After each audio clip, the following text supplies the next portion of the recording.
Hello વિદ્યાર્થી મિત્રો, કેમ છો? મજામાં? ઓકે, તો મિત્રો આપણે સરસ મજાના એમસીક્યુ જોઈએ છે, પ્રક્રિયાનો ક્રમ જોયો છે. નેક્સ્ટ ટોપિક પર આગળ જઈએ તો હવે આવે છે પ્રક્રિયાની આણ્વિકતા. બહુ ઇન્ટરેસ્ટિંગ ટોપિક છે અને આમાંથી ઘણી વખત થિયરિટિકલ એમસીક્યુ પૂછે છે, બરાબર. ન્યુમેરિકલ ટાઈપની એમસીક્યુ આમાંથી હોતા નથી, પણ સરસ મજાની આપણે એની જે મેટર છે તે જોઈ લઈએ. આણ્વિકતા. ઓકે, ચલો. તો આણ્વિકતા કોને કહેવાય મિત્રો, એની આપણે વાત કરીએ. એ પહેલાં જોઈ લઈએ કે આ કામ ક્યાં આવે છે. તો કે પ્રક્રિયા જે છે, પ્રક્રિયાનો પહેલો ગુણધર્મ કોણ છે? તો કે પ્રક્રિયાનો ક્રમ. અને આ એનો બીજો એક ગુણધર્મ છે જેને આપણે આણ્વિકતા કહીએ છીએ. પ્રક્રિયાની ક્રિયાવિધિ સમજવા માટે પ્રક્રિયા ક્રમ ઉપરાંત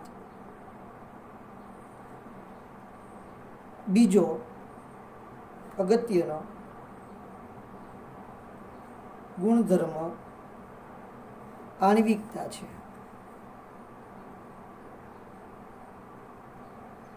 કયો ગુણધર્મ બીજો અગત્યનો છે બેટા? તો કે તેની આણ્વિકતા તેનો બીજો અગત્યનો ગુણધર્મ છે. પ્રારંભિક પ્રક્રિયા માટે આણ્વિકતાની વ્યાખ્યા નીચે મુજબ આપી શકાય. આપણે કોઈ પણ પ્રારંભિક પ્રક્રિયા છે જેને આપણે શરૂઆતની પ્રક્રિયા કહીએ છીએ, બરાબર, અથવા તો ધીમા તબક્કાની પ્રક્રિયા કહીએ છીએ, એની માટે આણ્વિકતાની વ્યાખ્યા નીચે મુજબ આપી શકાય. પ્રારંભિક પ્રક્રિયા એક તબક્કામાં થતી હોય એની વાત છે, પ્લસ કોઈ સંકીર્ણ પ્રક્રિયા છે તો એક કરતાં વધારે તબક્કામાં થતી હોય ત્યારે આપણો વેગ નિર્ણાયક તબક્કો કોણ કહેવાશે? તો કે જે ધીમો હશે તેની માટે આણ્વિકતા. અને પ્રારંભિક પ્રક્રિયા જે એક જ તબક્કામાં થતી હોય તેની માટે આણ્વિકતાની વ્યાખ્યા આપણે આપવી હોય તો કઈ રીતે આપી શકાય? હું અહીંયા લખું છું તે મુજબ આપણે એની વ્યાખ્યા આપી શકાય. પ્રાથમિક પ્રક્રિયામાં ભાગ લેતા, ખરેખર શબ્દો પર ધ્યાન આપજો બેટા, રેડ પેનથી લખી નાખીશું એને. પ્રાથમિક પ્રક્રિયામાં ભાગ લેતા, પ્રાથમિક પ્રક્રિયામાં ભાગ લેતા સ્પીસીઝ. સ્પીસીઝમાં કોણ આવે? અણુ, ઓ, પરમાણુ, ઓ અથવા આયનો. અણુ, પરમાણુ કે આયન એમ પણ તમે લખી શકો. પ્રાથમિક પ્રક્રિયામાં ભાગ લેતા સ્પીસીઝ અથવા તો ભાગ લેતી સ્પીસીઝ, બરાબર છે. આ સ્પીસીઝ શું કરશે? તો કે ભાઈ એકબીજા સાથે અથડામણ કરશે.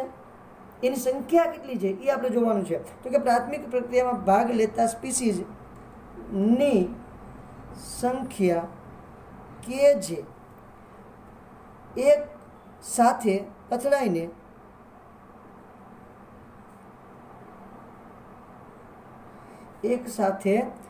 અથડાઈને પ્રક્રિયાની નિપજમાં પરિણમે છે. એક સાથે અથડાઈને રાસાયણિક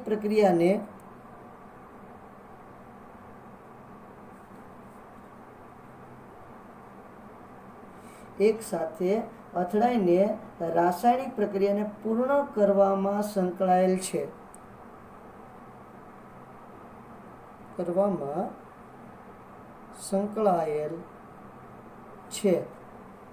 તેને આણ્વિકતા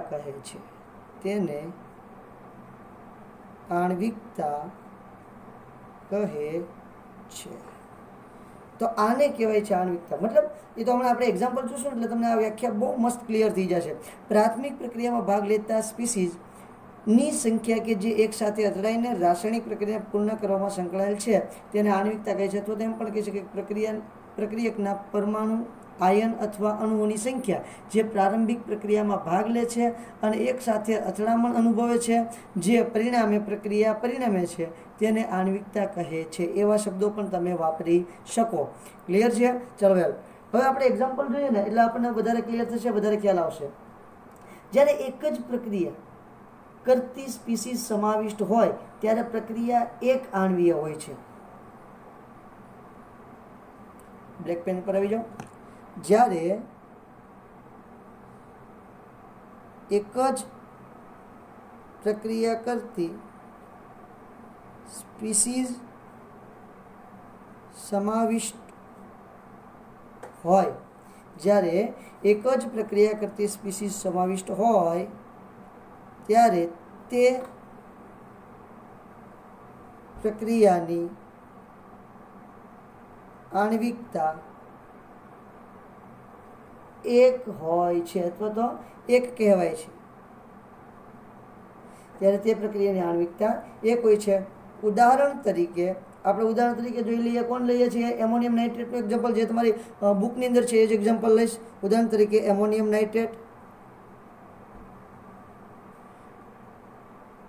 નાઇટ્રેટનું વિઘટન. ઉદાહરણ તરીકે એમોનિયમ નાઇટ્રેટનું વિઘટન કરું છું બેટા. એમોનિયમ નાઇટ્રેટનું વિઘટન જોઈ લો, તમે જોશો એટલે તમને ખ્યાલ આવી જશે. ચલો, તો NH4NO2 આને કહેવાય એમોનિયમ નાઇટ્રેટ. એનું વિઘટન કરીશ એટલે મને મળશે N2 + 2H2O. ક્લિયર? ચલો, તો અહીંયા કેટલા અણુઓએ ભાગ લીધો છે જો જરાક જોઈને મને કહો.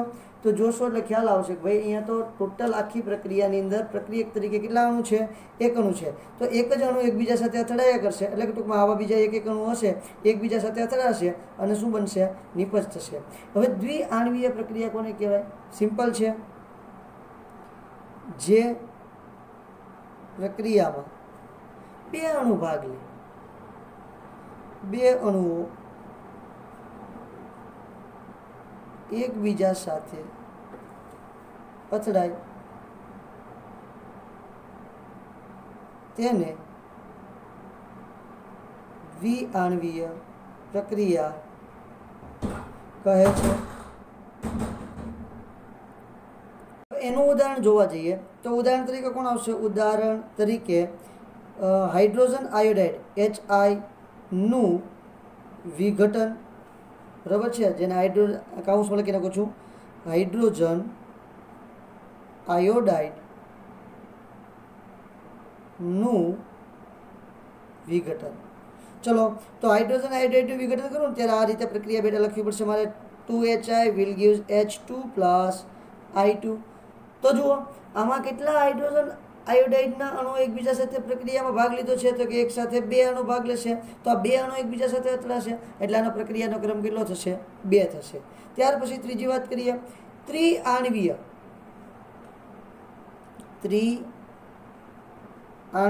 અથવા ત્રિઆણ્વિક કયો તો પણ ચાલે. ત્રિઆણ્વીય પ્રક્રિયામાં 3 અણુઓ એકબીજા સાથે સંઘાત પામી નિપજમાં પરિણમે છે. તેને ત્રિઆણ્વીય પ્રક્રિયા કહે છે.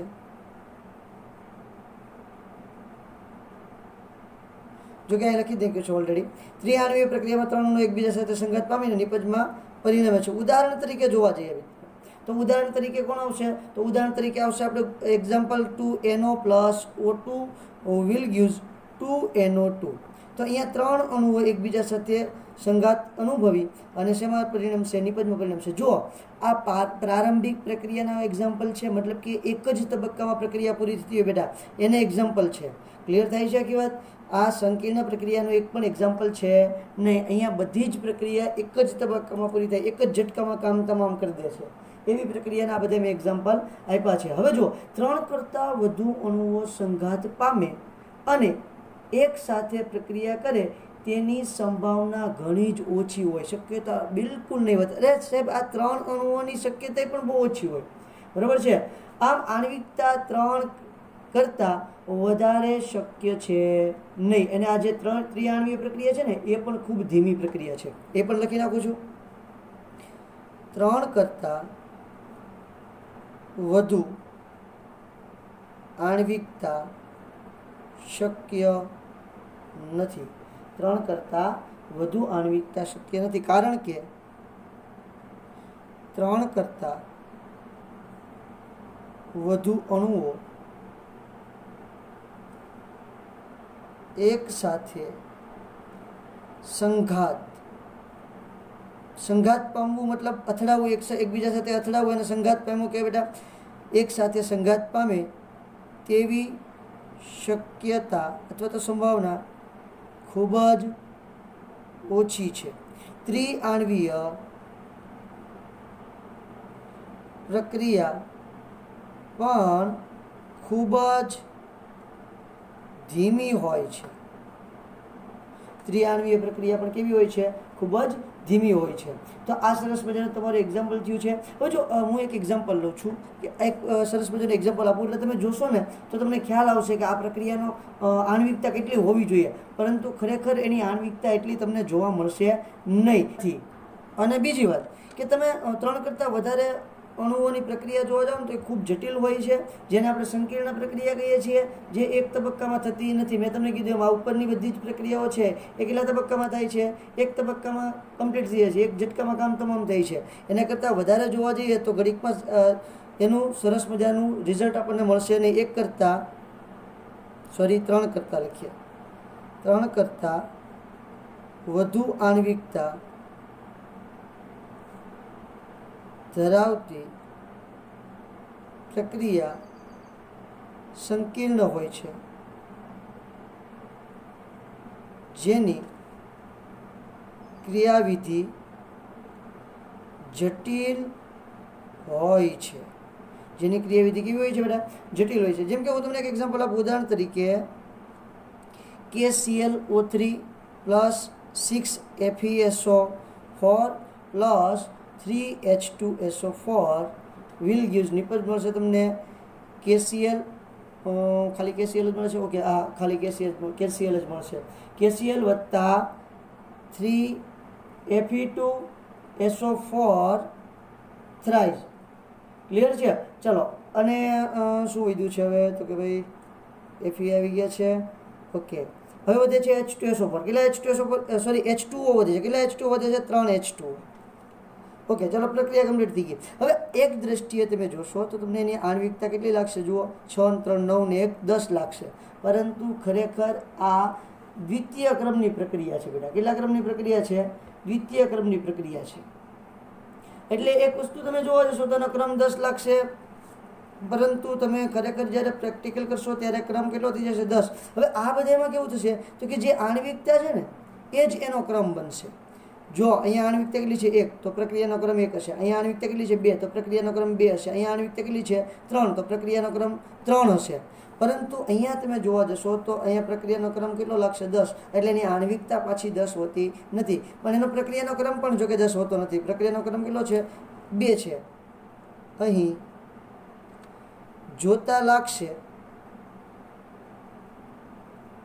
કે પ્રક્રિયા 10મા ક્રમની છે, પરંતુ પ્રાયોગિક રીતે પ્રક્રિયા દ્વિતીય ક્રમની છે। પ્રાયોગિક રીતે પ્રક્રિયા કેવી છે? દ્વિતીય ક્રમની છે। અને આપણને ખબર છે કે આ પ્રક્રિયાનો વેગ નિર્ણાયક તબક્કો કયો હોય છે?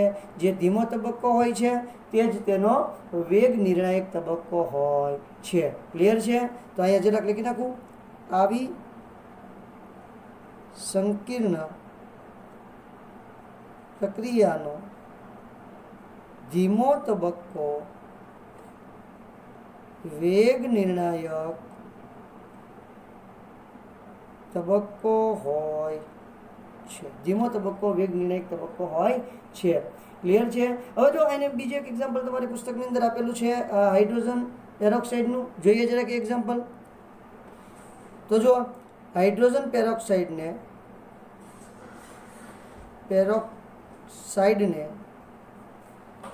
આલ્કલાઇન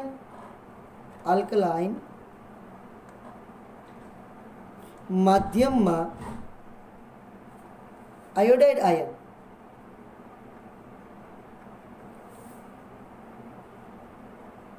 વડે ઉદ્દીપિત કરેલ છે। આયોડાઇડ આયન વડે ઉદ્દીપિત કરેલ છે। પ્રક્રિયા જોઈએ, 2H2O2 માધ્યમ કેવું છે બેટા? આલ્કલાઇન માધ્યમ, અને અહીંયા શું આવશે? I-। ચલો, આલ્કલાઇન માધ્યમ અને I-, વિઘટન થશે, હાઇડ્રોજન પેરોક્સાઇડનું વિઘટન થશે 2H2O + O2। આ સરસ મજાનું વિઘટન થયું છે। હવે આનો પ્રક્રિયા વેગ સમીકરણથી મારે શોધવો છે. તો પ્રક્રિયા વેગ શું થશે? જો વેગ બરાબર માઇનસ ડી H2O2 ની સાંદ્રતા છેદમાં dt બરાબર. હવે અહીંયા તમે જોવા જશો ને, આ પ્રક્રિયા કેવી છે? તો કે ભાઈ આ પ્રક્રિયા 2 તબક્કામાં થશે. કેટલા તબક્કામાં થશે? 2 તબક્કામાં પ્રક્રિયા થશે. એટલે એની જે વેગ છે એ કેવો મળશે? H2O2 ની સાંદ્રતા અને I માઇનસ ની સાંદ્રતા. આયોડાઇડ તો છે ઉદ્દીપક છે, કંઈ વાંધો નહીં બેટા, પણ પ્રક્રિયા સ્ટાર્ટ કરવામાં જે ધીમો તબક્કો છે ત્યારે તમારો I માઇનસ નોંધાય છે. એટલા માટે આપણે I માઇનસની સાંદ્રતાને ધ્યાનમાં લેશું. એને આધારે પ્રક્રિયા દ્વિતીય ક્રમની છે, નહીં કે તમારા 2 મોલ H2O2 છે એના આધારે. ક્લિયર થાય છે? ઓકે. તો જો અહીંયા જુઓ, આ પ્રક્રિયા બંને H2O2 અને Iના સંદર્ભમાં પ્રથમ ક્રમની પ્રક્રિયા છે. એટલે કે H2O2ના સંદર્ભમાં પણ પ્રથમ ક્રમની છે અને Iના સંદર્ભમાં પ્રથમ ક્રમની છે. આ પ્રક્રિયા બંને H2O2 અને I માઇનસ ના સંદર્ભમાં પ્રથમ ક્રમની છે. મતલબ શું થાય છે? H2O2 માટે પણ પ્રથમ ક્રમની અને I માઇનસ માટે પણ કેવા ક્રમની છે? પ્રથમ ક્રમની પ્રક્રિયા છે. તે 2 તબક્કામાં થાય છે. તબક્કો number 1, H2O2 plus I minus gives H2O plus IO minus. આ ઇન્ટરમીડિયેટ છે, મધ્યવર્તી સંકીર્ણ બિંદુ છે. તો જુઓ બીજો તબક્કો શું થશે? H2O2 plus IO minus will give, અહીંયા મળશે H2O plus I minus plus O2. ચલો, તો આ રીતે તમને શું મળે છે? 2 પાણીના અણુ અને 1 ઓક્સિજનનો અણુ પ્રાપ્ત થાય છે. તો જુઓ અહીંયા જે IO માઇનસ છે એ કેવો છે બેટા? મધ્યવર્તી સંયોજન છે. હવે તમે આ આખી પ્રક્રિયા લખી, એમાં ક્યાંય IO માઇનસ આવ્યું છે નહીં. તો મધ્યવર્તી સંકીર્ણ છે, જે મધ્યમાં જ ઉત્પન્ન થઈ છે અને મધ્યમાં જ નાશ પામે છે. એટલે આપણે જે તટસ્થ પ્રક્રિયા લખીએ છીએ એ તટસ્થ પ્રક્રિયામાં કોઈ જગ્યાએ આપણે મધ્યવર્તી સંકીર્ણનો ઉપયોગ કરતા નથી. અહીં IO માઇનસ મધ્યવર્તી નિપજ છે, જે પ્રક્રિયા દરમિયાન ઉત્પન્ન થાય છે અને નાશ પામે છે. પ્રક્રિયા દરમિયાન ઉત્પન્ન થાય છે અને નાશ પણ પામે છે. તેથી સંતુલિત પ્રક્રિયા સમીકરણમાં તેનો ઉલ્લેખ થતો નથી અથવા તેને દર્શાવવામાં આવતું નથી. તો આ સરસ મજાની વાત તમારી શેની છે બેટા? આણ્વિકતાની વાત છે. એટલે સુધી તમારે સરસ મજાની આણ્વિકતાની વાત કરવાની છે. એટલે સુધી ક્લિયર થાય છે? ઓકે. હવે આમાં શું બને છે? તો કે ભાઈ તમારી આ જે પ્રક્રિયા છે એનો વેગ નિર્ણાયક તબક્કો કયો બને છે? આ ધીમો તબક્કો છે, એટલે આ તમારો વેગ નિર્ણાયક તબક્કો છે. હવે તો આપણે સરસ મજાની વાત કરવાની છે પ્રક્રિયાની આણ્વિકતા અને પ્રક્રિયા ક્રમ બે વચ્ચે જે તફાવત છે એ તફાવતના મુદ્દા આપણે જોવાના છે. મોસ્ટ ઇમ્પોર્ટન્ટ ટોપિક આવ્યો છે બેટા કે પ્રક્રિયાની આણ્વિકતા અને પ્રક્રિયા ક્રમ વચ્ચેની જે મેટર છે, બંને વચ્ચેની જે વાતો છે એ વાતોની આપણે સરસ મજાની સરખામણી કરવાની છે. તો જે અત્યાર સુધીમાં આપણે ચર્ચા કરી ગયા છીએ જે મુદ્દાઓની, એ મુદ્દાઓની સરસ મજાની વાત કરીએ. ચલો, પ્રક્રિયા ક્રમ અને આણ્વિકતા વચ્ચે તફાવત. પ્રક્રિયા ક્રમ અને આણ્વિકતા વચ્ચે તફાવત. પ્રક્રિયાક્રમ અને આણ્વિકતા વચ્ચે તફાવતની વાતો કરવાની છે. વાત નંબર 1 હું એના મુદ્દાવાઇઝ જ લખીશ, બરોબર છે? તફાવત એક આપોઆપ થઈ જશે. બેની વાતો કરતા જઈશું એટલે એની મેળે મેળે તમારો તફાવત એકદમ ક્લિયર થઈ જશે. તો હવે જો પ્રક્રિયાનો ક્રમ પ્રાયોગિક રાશિ છે, તે શૂન્ય અથવા અપૂર્ણાંક હોઈ શકે. આણ્વિકતા શૂન્ય અથવા અપૂર્ણાંક હોતી નથી, બરોબર છે? પ્રક્રિયાનો ક્રમ પ્રાયોગિક રાશિ છે જે શૂન્ય અથવા અપૂર્ણાંક હોઈ શકે. જ્યારે પ્રક્રિયાની આણ્વિકતા 3 સુધી, પ્રક્રિયાની આણ્વિકતાની વાત કરીએ છીએ, પ્રક્રિયાની આણ્વિકતા જે 3 સુધી આપણે જોવાના છીએ તે તમારું કેવું છે? સૈદ્ધાંતિક છે પહેલા, બરોબર છે, જે તમે જોઈને પણ કહી શકો છો. જ્યારે પ્રક્રિયાની આણ્વિકતા સૈદ્ધાંતિક છે, જે શૂન્ય કે અપૂર્ણાંક હોતી નથી. આણ્વિકતા ક્યારેય શૂન્ય કે અપૂર્ણાંક ન હોય. આપણે જો આગળના એક્ઝામ્પલ જોયા હતા તો ત્યાં આણ્વિકતા કેવી હતી? આણ્વિકતા હંમેશા પૂર્ણાંક જ હોય. કેવી હોય છે? પૂર્ણાંક જ હોય, અપૂર્ણાંક ન હોય, અને ક્યારેય શૂન્ય હોઈ શકે નહીં. એટલે આણ્વિકતા કેવી રાશિ છે બેટા? સૈદ્ધાંતિક છે. જ્યારે પ્રક્રિયાનો ક્રમ કેવી રાશિ છે? પ્રાયોગિક રાશિ છે. વાત નંબર 2, બહુ જ અગત્યની ઇમ્પોર્ટન્ટ વાત છે. પ્રક્રિયા ક્રમ પ્રાથમિક તથા જટિલ પ્રક્રિયાઓને લાગુ પાડી શકાય છે, જ્યારે આણ્વિકતા માત્ર પ્રાથમિક પ્રક્રિયાને જ લાગુ પાડી શકાય છે. જટિલ પ્રક્રિયા માટે આણ્વિકતાનો કોઈ અર્થ છે નહીં. પ્રક્રિયા ક્રમ પ્રાથમિક અને જટિલ પ્રક્રિયાઓને લાગુ પાડી શકાય છે, જ્યારે આણ્વિકતા માત્ર કોને લાગુ પડી શકે બેટા? આણ્વિકતા માત્ર પ્રાથમિક અથવા તો પ્રારંભિક, પ્રાથમિક અથવા તો કેવી? પ્રારંભિક પ્રાથમિક પ્રક્રિયાઓને જ લાગુ પાડી શકાય છે. જટિલ પ્રક્રિયાઓને માટે આણ્વિકતાનો કોઈ મતલબ નથી અથવા તો અર્થ નથી. કોઈ મતલબ નથી અથવા તો અર્થ તમારો રહેતો નથી. એટલે આપણે જે એક્ઝામ્પલ ઉપરના લીધા છે, આ આપણે કોને અનુલક્ષીને વાત કરી છે બેટા? અહીંયા ધીમો તબક્કો લખી નાખું છું, ધીમો તબક્કો, અને અહીંયા લખી નાખું છું ઝડપી તબક્કો. બરાબર, આ તમારા પુસ્તક આધારિત છે એટલે મેં અત્યારે અહીંયા લીધા છે. આના વિશે ઓલરેડી અગાઉ આપણે વાત કરી નાખી છે. ત્યાં આપણે અલગ અલગ એક્ઝામ્પલ આપેલા હતા મિત્રો, બરાબર છે.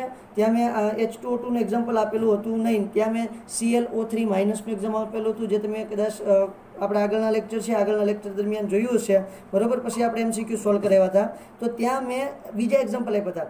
આ જે એક્ઝામ્પલ આપેલું છે, આ કોનું આપેલું છે? તો કે ભાઈ તમારી જે સંકીર્ણ પ્રક્રિયા છે એના પ્રક્રિયા ક્રમ શોધવા માટે આપેલું છે. અહીંયા આગળનું જે એક્ઝામ્પલ હતું KClO3 વાળું, એ એક્ઝામ્પલ પણ શેની માટેનું હતું ભાઈ? તો કે તમારે પ્રક્રિયાનો ક્રમ શોધવા માટે હતું. આણ્વિકતા માટેની તો 3 જ વાતો કરવાની છે.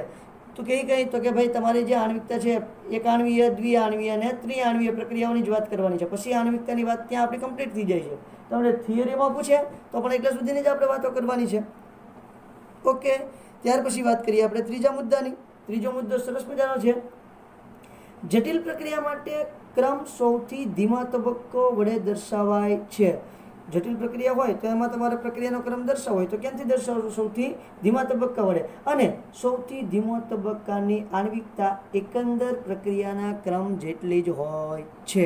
એટલે ભલે અહીંયા એવું કીધું છે કે ભાઈ તમારું જે પ્રક્રિયા છે, સંકીર્ણ પ્રક્રિયા માટે આણ્વિકતાનો કોઈ મતલબ રહેતો નથી, પણ એમાંય તે જે ધીમો તબક્કો છે, એઝ લાઈક ધેટ, આ ધીમો તબક્કો છે, તો આની આણ્વિકતા અને પ્રક્રિયાક્રમ બંને કેવા હશે? સમાન હશે. પણ આપણે એવું કહીએ છીએ કે ભાઈ આણ્વિકતા એમ જોઈને કહી શકાતી નથી, બરાબર છે. તો આગળ વધીએ તો શું કહે છે? જટિલ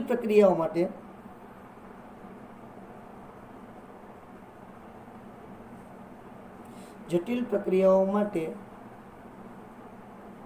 ક્રમ સૌથી ધીમા તબક્કા વડે દર્શાવાય છે. જટિલ પ્રક્રિયાઓ માટે ક્રમ સૌથી ધીમા તબક્કા વડે દર્શાવાય છે. અને સૌથી ધીમા તબક્કાની આણ્વિકતા સૌથી ધીમા તબક્કાની આણ્વિકતા એકંદરે પ્રક્રિયાના ક્રમ જેટલી જ હોય છે. આણ્વિકતા એકંદરે પ્રક્રિયાના ક્રમ જેટલી જ હોય છે. ક્લિયર? અથવા તો એમ પણ આપણે કહી શકીએ કે પ્રક્રિયાની આણ્વિકતા માત્ર 3 જ હોય છે, જ્યારે પ્રક્રિયાનો ક્રમ કોઈ રીતે આપણે એવું કહી શકીએ નહીં કે એટલો જ હશે. એટલે પ્રક્રિયાની આણ્વિકતા 3 જ હોય, પ્રક્રિયાનો ક્રમ 3 હોતો નથી, એવું પણ તમે અહીંયા એડ કરી શકો. ક્લિયર છે? તો આ આપણે સરસ મજાની જટિલ અને જે આપણું વિકલનીય વેગ સમીકરણ હતું એને રિલેટેડ વાત કરી હતી. કારણ કે આ જે વેગ છે એ કેવો વેગ છે? વિકલનીય વેગ છે. એક જ મિનિટ મિત્રો, ક્યાં છે?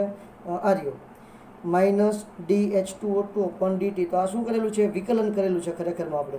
તો એટલે એના દ્વારા જે મળતો વેગ હોય ને એને વિકલનીય વેગ કહેવાય. કેવો વેગ કહેવાય? વિકલનીય. હવે નેક્સ્ટ ટોપિકની અંદર આપણે શું શોધવાનું છે? સંકલનીય વેગ. બરાબર? શું શોધવાનું છે? સંકલનીય વેગ સમીકરણ શોધવાનું છે. અને સંકલનીય વેગ સમીકરણને આધારે આપણે સરસ મજાની શેની વાતો કરવાની છે? તો કે શૂન્ય ક્રમની અને પ્રથમ ક્રમની પ્રક્રિયાઓની વાતો કરવાની છે. જો કે n ક્રમ સુધીની પ્રક્રિયા હોય, પરંતુ આપણે ટોપિકની અંદર શૂન્ય ક્રમની અને પ્રથમ ક્રમની પ્રક્રિયાઓની વાતો કરેલી છે. તો આજે આપણે એટલે સુધી રાખીએ, પણ બે જે લખાણ સંબંધિત પ્રશ્નો છે એ જરાક સોલ્વ કરી નાખીએ. લખાણ સંબંધિત પ્રશ્નો એવું હેડિંગ આપી દઉં છું અહીંયા.